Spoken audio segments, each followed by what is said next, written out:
उत्तर प्रदेश के मुख्यमंत्री योगी आदित्यनाथ का बरेली दौरा कई मायनों में खास रहा। एक ओर शहर को हाईटेक स्वच्छता व्यवस्था की बड़ी सौगात मिली, तो दूसरी ओर बरेली की सांस्कृतिक विरासत को भी नई पहचान मिली। उन्होंने किसी दल का नाम नहीं लिया, लेकिन इशारों इशारों में तंज कसा। मुख्यमंत्री ने नगर निगम को 60 आधुनिक स्वच्छता वाहन और मशीनें समर्पित की। जीआईसी ऑडिटोरियम का नाम बदलकर पंडित राधेश्याम कथावाचक स्मृति भवन किया गया। उनकी प्रतिमा का अनावरण किया और उनकी पैतृक हवेली को म्यूजियम बनाने का भी ऐलान किया। आइए देखते हैं पूरी रिपोर्ट। मुख्यमंत्री योगी आदित्यनाथ मंगलवार को बरेली पहुंचे तो सबसे पहले उनका काफिला पुलिस लाइन से जीआईसी ऑडिटोरियम पहुंचा। यहां उन्होंने हिंदी साहित्य और लोक नाट्य परंपरा के महान रचनाकार पंडित राधेश्याम कथावाचक की प्रतिमा का अनावरण किया। इसके साथ ही स्मार्ट सिटी परियोजना से बने जीआईसी ऑडिटोरियम का नाम बदलकर पंडित राधेश्याम कथावाचक स्मृति भवन कर दिया गया। अपने संबोधन में मुख्यमंत्री ने कहा कि जो समाज अपनी विरासत का सम्मान करता है, वही विकास के नए आयाम स्थापित करता है। उन्होंने कहा कि सनातन भारत की आत्मा है और पंडित राधेश्याम ने अपनी रचनाओं के माध्यम से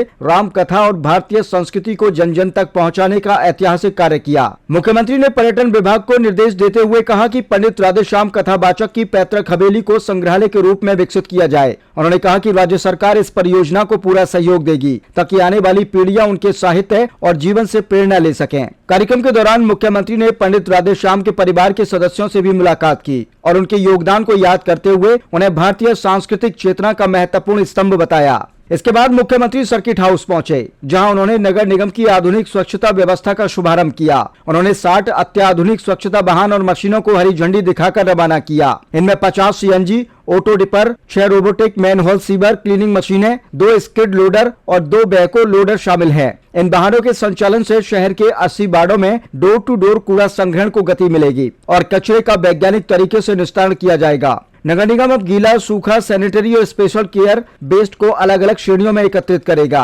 मुख्यमंत्री ने जिन रोबोटिक सीवर क्लीनिक मशीनों को रवाना किया, वे बिना किसी सफाई कर्मचारी को मैनहोल में उतारे सीवर की सफाई करेंगी। इन मशीनों में 360 डिग्री सफाई, गाद निकालने और कचरा उठाने जैसी आधुनिक तकनीक मौजूद है। इससे मैनुअल इसके बीजिंग पर रोक लगाने और सफाई कर्मियों की सुरक्षा सुनिश्चित करने में मदद मिलेगी। मुख्यमंत्री ने सॉलिड वेस्ट मैनेजमेंट प्लांट की प्रगति की समीक्षा करते हुए अधिकारियों को इसके जल्द संचालन के भी निर्देश दिए।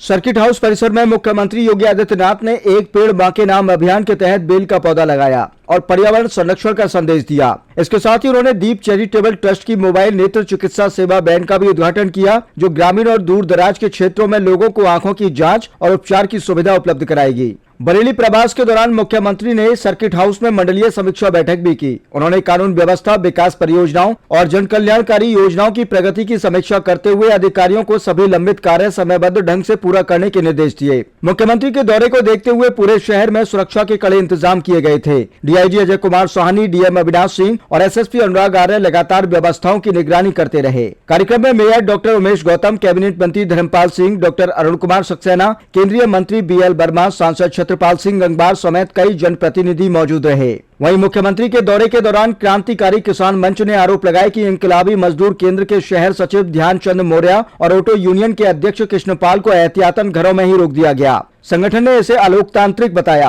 हालांकि इस आरोप पर प्रशासन की ओर से कोई आधिकारिक प्रतिक्रिया सामने नहीं आई है। कुल मिलाकर मुख्यमंत्री योगी आदित्यनाथ के बरेली दौरे में शहर को हाईटेक स्वच्छता व्यवस्था, सांस्कृतिक विरासत के संरक्षण और विकास परियोजनाओं को लेकर कई अहम सौगात मिली है। अब देखना होगा कि घोषित परियोजनाएं खासकर पंडित राधेश्याम कथावाचक की हवेली को म्यूजियम बनाने और सॉलिड वेस्ट मैनेजमेंट प्लांट को शुरू करने की योजनाएं कितनी तेजी से धरातल पर उतरती हैं। अनुभव किया था, उसे गुनगुनाया था।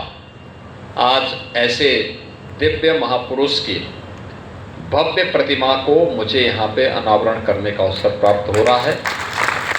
मैं इस अवसर पर पंडित राधेश्याम कथावाचक जी की श्री चरणों में उनकी स्मृतियों को नमन करते हुए परिवार के सभी सदस्यों का मैं हृदय से स्वागत करता हूँ, अभिनंदन करता हूँ। स्मार्ट सिटी मिशन के अंतर्गत प्रदेश सरकार ने इस कार्यक्रम को आगे बढ़ाया है। इसके लिए यहाँ के महापौर जी को भी, प्रशासन को भी मैं हृदय से धन्यवाद देता हूँ। बहनों और भाइयों, जो भी समाज अपनी विरासत का संरक्षण करता है, उसे सम्मान देता है, उनके प्रति कृतज्ञता ज्ञापित करता है, उतनी ही ऊंचाइयां वह प्राप्त करता है। उसी का मार्ग विकास का प्रशस्त भी होता है। जो अपने पूर्वजों की, अपनी विरासत की अवमानना करता है, वह अवमानना ही नहीं करता, अपनी दुर्गति का मार्ग भी प्रशस्त करता है। यानी विरासत का सम्मान हमारी प्रगति का आधार है, और अपनी विरासत का अपमान या उनकी अवज्ञा